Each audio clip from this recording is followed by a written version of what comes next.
जय श्री जगन्नाथ। ଆପଣ ବହୁତ ଥର ଆମକୁ କହିଛନ୍ତି ଦହି ବସେଇକି ଦେଖେଇବା ପାଇଁ। ଏ ତ ବହୁତ ସହଜ କାମଟେ, କିନ୍ତୁ ଟିକେ ଏପଟ ସେପଟ ହେଲେ ଖରାପ ବି ହେଇଯାଏ। ଯେମିତିକି ଅଧିକ ଖଟା ହେଇଯିବା, ଦହି ନ ବସିବା, ଏସବୁ ଅସୁବିଧା ବି ଦେଖାଯାଏ। ଏଇଠି ଆମେ ଦହି ବସେଇଥିଲୁ, ଆପଣଙ୍କୁ ଦେଖେଇ ଦେଇଛୁ। ଏ ଦହି ଆମର ଘରକୁ ଯେଉଁ କ୍ଷୀର ଆସେ ଖାଇବା ପାଇଁ, ସେ କ୍ଷୀରରେ ଆମେ ବସେଇଛୁ। ଷ୍ଟୋର କ୍ଷୀର ନୁହେଁ, ଷ୍ଟୋରରେ ଯେଉଁ କ୍ଷୀର ମିଳେ, ମାନେ କ୍ଷୀର ଷ୍ଟୋରରେ, ସେ କ୍ଷୀର ଆହୁରି ବହଳିଆ କ୍ଷୀର ଆପଣଙ୍କୁ ମିଳିବ। ପାଣି ମାନେ ସେଥିରେ ବହୁତ କମ୍ ଥାଏ, ବହୁତ କମ୍ କ'ଣ ପ୍ରାୟ ନଥାଏ ସେଥିରେ ପାଣି। କିନ୍ତୁ ଆମେ ଘରକୁ ଯେଉଁ କ୍ଷୀର ଆଣୁଛୁ ସେଥିରେ କିଛି ମାତ୍ରାରେ ପାଣି ରହୁଛି, ଫୁଟାଇଲା ପରେ ମଧ୍ୟ ପାଣି ରହୁଛି। ସେଥିପାଇଁ ଦହି ଉପରେ କିଛିଟା ପାଣି ଆପଣଙ୍କୁ ଦେଖାଯାଉଛି, କିନ୍ତୁ ଦହି କେମିତି ବସିଛି ଆପଣ ଦେଖିପାରୁଥିବେ। ଦହି ଯେମିତି କୁହନ୍ତି ନା, ଖଣ୍ଡ ଖଣ୍ଡ ବସା ଦହି, ଠିକ୍ ସେଇଭଳି ଭାବରେ ଏ ଦହି ବସିଛି। ଦହି ଦେହ ପାଇଁ ବହୁତ ଭଲ, ଖରାଦିନେ ତ ଆହୁରି ବହୁତ ଭଲ। ଯଦି ଆପଣ ୱେଟ୍ ଲସ୍ ପାଇଁ କିଛି ଡାଏଟ୍ ନେଉଛନ୍ତି, ସେଥିରେ ଆପଣଙ୍କୁ ଦହି ବି ବହୁତ ହେଲ୍ପ କରିବ।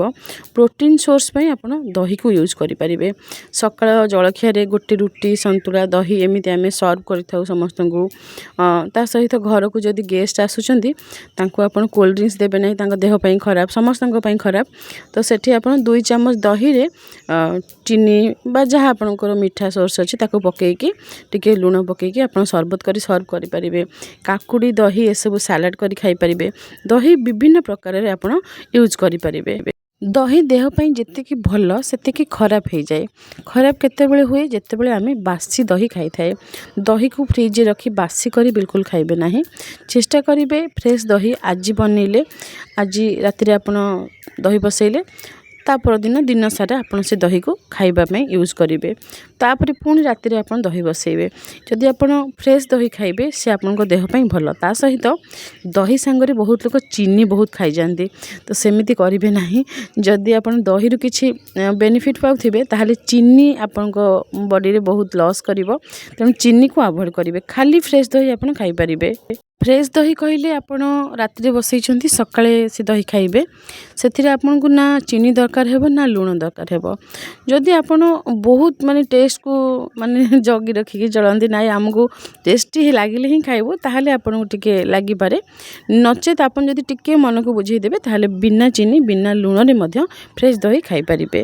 ବର୍ତ୍ତମାନ ଆମେ ଆପଣଙ୍କୁ ଦହି ବସେଇବାର ପ୍ରୋସେସ୍ ବିଷୟରେ କହିବୁ। ଆପଣ ପ୍ରଥମେ ଫୁଟା କ୍ଷୀର ନେବେ। ଯେଉଁ କ୍ଷୀର ଆପଣ ଟିକେ ଭଲ ଭାବରେ ଫୁଟେଇ ଦେଇଥିବେ, ପାଣି ଅଂଶ ସେଥିରେ କମ୍ ଥିବ। ଆମେ ଏଠି ଯେଉଁ କ୍ଷୀର ନେଇଛୁ, ଏ କ୍ଷୀର 2ରୁ 3 ଥର ଗରମ କରାଯାଇଛି ବା ଫୁଟା ଯାଇଛି। ସେଥିପାଇଁ ଏଥିରେ ପାଣି ଅଂଶ ବହୁତ କମ୍ ଅଛି। ବହୁତ କହିଲେ ବହୁତ କମ୍ ଅଛି।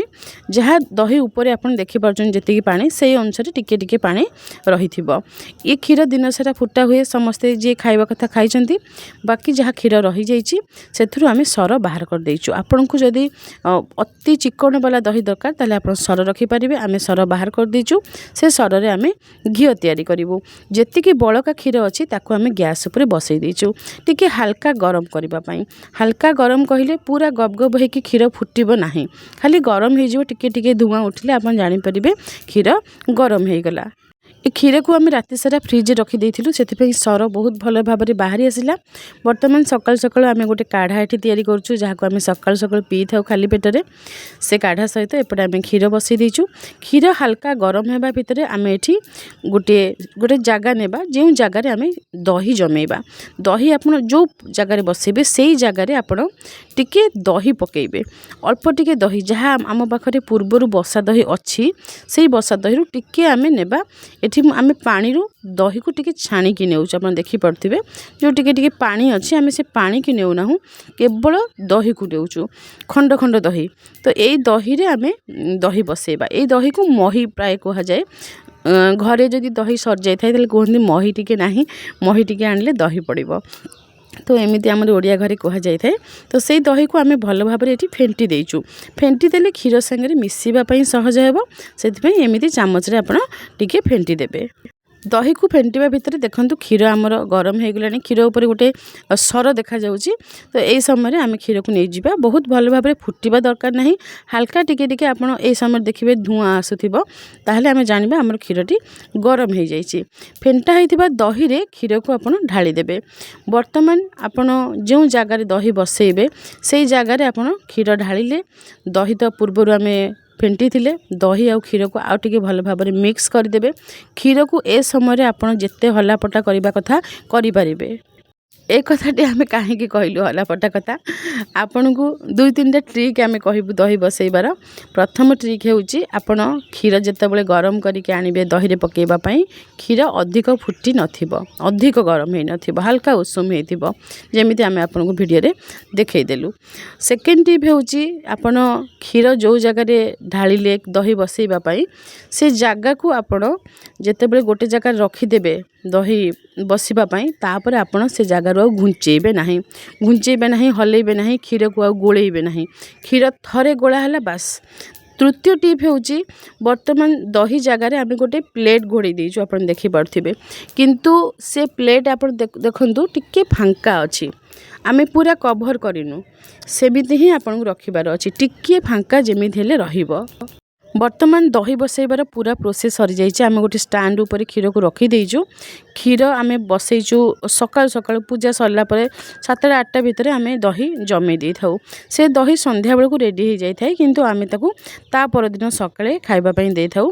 एठी आम फ्रेश रखीचु भृषंग पत्र जार हेल्थ बेनिफिट आपण जानचोदी बहुत गुडी रहिछि, खास करी चुट्टी पई तो बहुत भल। फ्रेश भृषंग पत्र आपण छुंक देकी दही कड़ी तैयारी करि परिबे। दही बरा खाली दही रे छुंक देकी आपण भात रे गोळेई खाइबे, आउ किछि तरकारी भी दरकार नहीं। तो ए सब फ्रेश जिंस खांतु, बासी जेते खाइबे सेते आपनकर देह खराब हेबो, पेट समस्या बेसी देखा जिवो, नेगेटिव एनर्जी बॉडी रे आसीबो। तेनु फ्रेश जिंस खाइबा पई चेष्टा करंतु।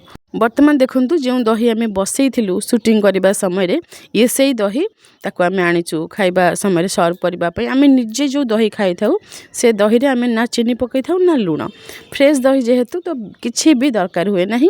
ए भली हेल्दी जिंस खांतु, निज परिवार को सुस्थ रखंतु, निजे भी सुस्थ रहंतु। जय श्री जगन्नाथ।